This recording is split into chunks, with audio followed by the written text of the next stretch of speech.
जय श्री कृष्ण। नमस्कार दोस्तों, आप सुन रहे हैं क्रिएटिव इंस्पिरेशन।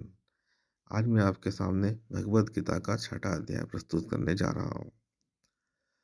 प्रस्तुत करने से पहले आप लोगों से रिक्वेस्ट है कि आप मेरे चैनल को देख रहे हैं, मैंने देखा है आप लोग देख रहे हैं, लेकिन आपसे निवेदन है कि आप मेरे चैनल को सब्सक्राइब करें और बेल आइकन को भी क्लिक कर दें, ताकि आज जो भी नया मैं अध्याय डालूंगा तो आपको तुरंत उसका मैसेज मिल जाएगा, ठीक है ना। और अगर आपको पसंद आता है तो कृपया करके आप उसको लाइक करें, जिससे मुझे और आगे इस प्रकार के ऑडियो बुक बनाने का मोटिवेशन मिले। तो चलिए शुरू करते हैं छठा अध्याय। उसके उपरांत श्री कृष्ण महाराज बोले, हे अर्जुन, जो पुरुष कर्म के फल को न चाहता हुआ करने योग्य कर्म करता है वह सन्यासी और योगी है, और केवल अग्नि को त्यागने वाला सन्यासी योगी नहीं है, तथा केवल क्रियाओं को त्यागने वाला भी सन्यासी योगी नहीं है। इसलिए है अर्जुन, जिसको संसार ऐसा कहते हैं उसी को तू योग जान, क्योंकि संकल्प को न त्यागने वाला कोई भी पुरुष योगी नहीं होता। समत्व बुद्धि रूप योग में आरूढ़ होने की इच्छा वाले मननशील पुरुष के लिए योग की प्राप्ति में निष्काम भाव से कर्म करना ही हेतु कहा है, और योगारूढ़ हो जाने पर उस योगारूढ़ पुरुष के लिए सर्व संकल्पों का अभाव ही कल्याण में हेतु कहा है। जिस काल में न तो इंद्रियों के भोगों में आसक्त होता है, न कर्मों में ही आसक्त होता है, उस काल में सर्व संकल्पों का त्यागी पुरुष योगारूढ़ कहा जाता है। यह योगारूढ़ता कल्याण में हेतु कहीं है। इसलिए मनुष्य को चाहिए कि अपने द्वारा अपना संसार समुद्र से उद्धार करें और अपने आत्मा को अधोगति में न पहुंचावे, क्योंकि यह जीवात्मा आप ही तो अपना मित्र है और आप ही अपना शत्रु है, अर्थात और कोई दूसरा शत्रु या मित्र नहीं है। उस जीवात्मा का तो वह आप ही मित्र है कि जिस जीवात्मा द्वारा मन और इंद्रियों सहित शरीर जीता हुआ है, और जिसके द्वारा मन और इंद्रियों सहित शरीर नहीं जीता गया है, उसका वह आप ही शत्रु के सदस्य शत्रुता में बरतता है। हे अर्जुन, सर्दी गर्मी और सुख दुखादि को में तथा मान और अपमान में जिसके अंतःकरण की वृत्तियां अच्छी प्रकार शांत है, अर्थात विकार रहित है, ऐसे स्वाधीन आत्मा वाले पुरुष के ज्ञान में सच्चिदानंद घन परमात्मा सम्यक प्रकार से स्थित है, अर्थात उसके ज्ञान में परमात्मा के सिवा अन्य कुछ है ही नहीं। ज्ञान विज्ञान से तृप्त है अंतःकरण जिसका,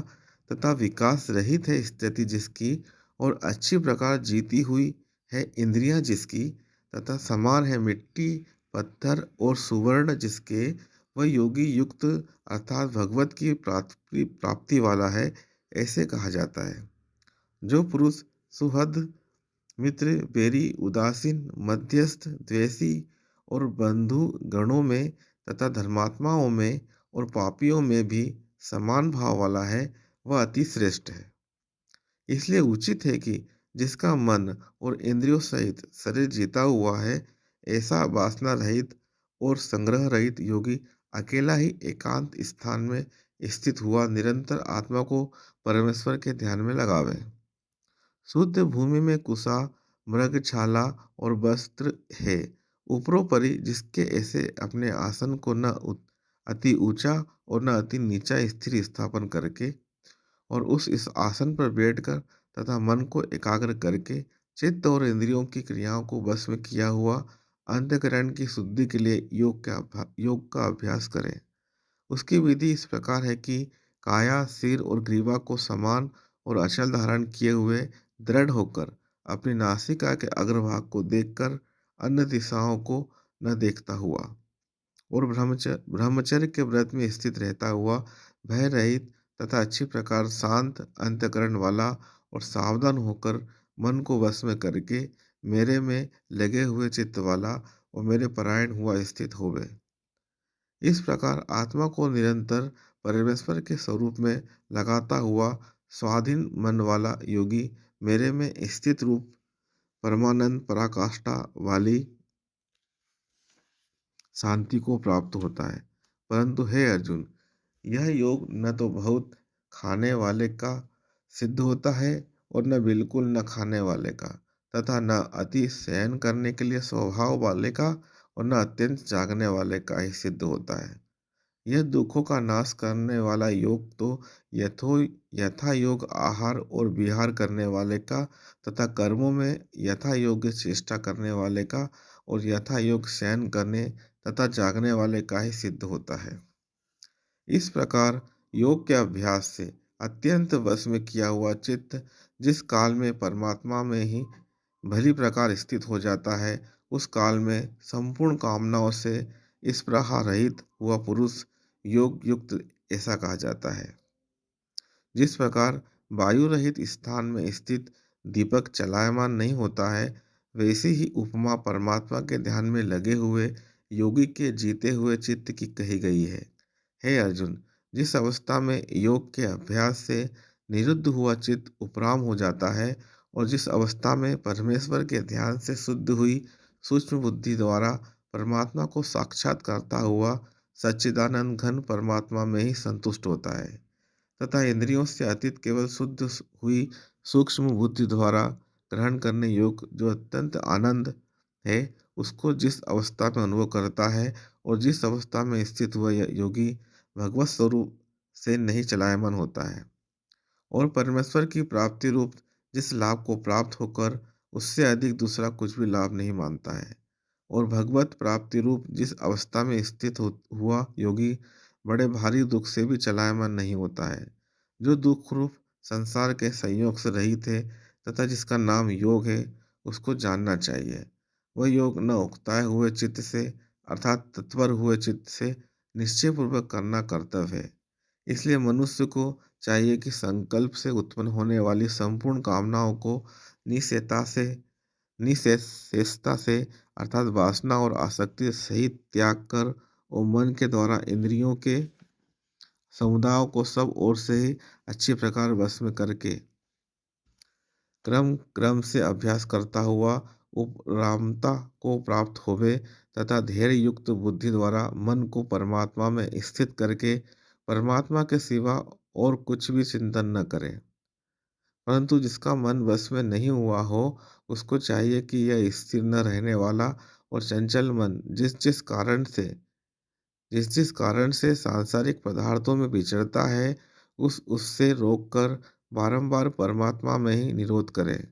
क्योंकि जिसका मन अच्छी प्रकार शांत है और जो पाप से रहित है और जिसका रजोगुण शांत हो गया है, ऐसे इस सच्चिदानंद घन ब्रह्म के साथ एक ही भाव हुए योगी को अति उत्तम आनंद प्राप्त होता है। वह पाप रहित योगी इस प्रकार निरंतर आत्मा को परमात्मा में लगाता हुआ सुखपूर्वक परब्रह्म परमात्मा की प्राप्ति रूप अनंत आनंद को अनुभव करता है। हे अर्जुन, सर्वव्यापी अनंत चेतन में एक ही भाव से स्थिति रूप योग से युक्त हुए आत्मा वाला तथा सब में सम भाव से देखने वाला योगी आत्मा को संपूर्ण भूतों में बर्फ में जल के सदृश व्यापक देखता है और संपूर्ण भूतों को आत्मा में देखता है। अर्थात जैसे स्वप्न से जगा हुआ पुरुष स्वप्न के संसार को अपने अंतर्गत संकल्प के आधार देखता है, वैसे ही वह पुरुष संपूर्ण भूतों को अपने सर्वव्यापी अनंत चेतन आत्मा के अंतर्गत संकल्प के आधार देखता है। जो पुरुष संपूर्ण भूतों में सबके आत्मरूप मुझ वासुदेव को ही व्यापक देखता है और संपूर्ण भूतों को मुझ वासुदेव के अंतर्गत देखता है, उसके लिए मैं अदृश्य नहीं होता हूँ और वह मेरे लिए अदृश्य नहीं होता है, क्योंकि वह मेरे में एक ही भाव से स्थित है। इस प्रकार जो पुरुष एक ही भाव में स्थित हुआ संपूर्ण भूतों में आत्म रूप से स्थित मुझ सच्चिदानंद घन वासुदेव को भजता है, वह योगी सब प्रकार से वर्तता हुआ भी मेरे में ही वर्तता है, क्योंकि उसके अनुभव में मेरे सिवा अन्य कुछ है ही नहीं। है अर्जुन, जो योगी अपनी सादृश्यता से संपूर्ण भूतों में सम देखता है और सुख अथवा दुख को भी सब में सम देखता है, वह योगी परम श्रेष्ठ माना गया है। इस प्रकार भगवान के वाक्यों को सुनकर अर्जुन बोले, हे मधुसूदन, जो यह ध्यान योग आपने समत्व भाव से कहा है, इसकी मैं मन के चंचल होने से बहुत काल तक ठहरने वाली स्थिति को नहीं देखता हूँ, क्योंकि हे कृष्ण, यह मन बड़ा चंचल और प्रमथन स्वभाव वाला है तथा बड़ा दृढ़ और बलवान है। इसलिए इसका वश में करना मैं वायु की भांति अति दुष्कर मानता हूँ। इस प्रकार अर्जुन के पूछने पर श्री कृष्ण भगवान बोले, हे महाबाहो, निसंदेह मन चंचल और कठिनता से वश में होने वाला है, परंतु हे कुंती पुत्र अर्जुन, अभ्यास अर्थात स्थिति के लिए बारंबार यत्न करने से और वैराग्य से वश में होता है। इसलिए इसको अवश्य वश में करना चाहिए, क्योंकि मन को वश में न करने वाले पुरुष द्वारा योग दुष्प्राप्य है, अर्थात प्राप्त होना कठिन है, और स्वाधीन मन में प्रयत्नशील पुरुष द्वारा साधन करने से प्राप्त होना सहज है। यह मेरा मत है। इस पर अर्जुन बोले, हे कृष्ण, योग से चलायमान हो गया है मन जिसका, ऐसा शिथिल यत्न वाला श्रद्धा युक्त पुरुष योग की सिद्धि को अर्थात भगवत साक्षात्कार को न प्राप्त होकर किस गति को प्राप्त होता है। हे महाबाहो, क्या वह भगवती प्राप्ति के मार्ग में मोहित हुआ? आश्चर्य रहित पुरुष छिन्न भिन्न बादल की भांति दोनों ओर से अर्थात भगवत प्राप्ति और सांसारिक भोगों से भ्रष्ट हुआ नष्ट तो नहीं हो जाता है।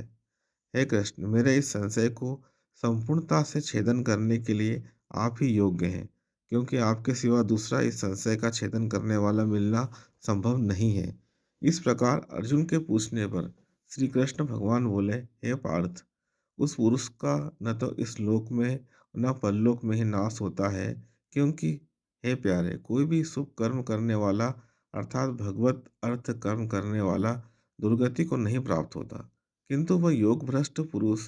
पुण्यवानों के लोकों को अर्थात स्वर्गाधिक उत्तम लोकों को प्राप्त होकर उनमें बहुत वर्षों तक वास करके शुद्ध आचरण वाले श्रीमान पुरुषों के घर में जन्म लेता है, अथवा वैराग्यवान पुरुष उन लोकों में न जाकर ज्ञानवान योगियों के ही कुल में जन्म लेता है। परंतु इस प्रकार का जो यह जन्म है, जो संसार निसंदेह अति दुर्लभ है,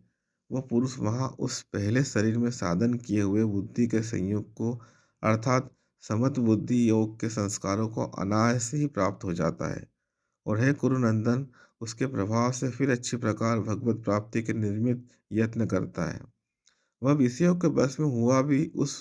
पहले के अभ्यास से ही निसंदेह भगवत की ओर आकर्षित किया जाता है,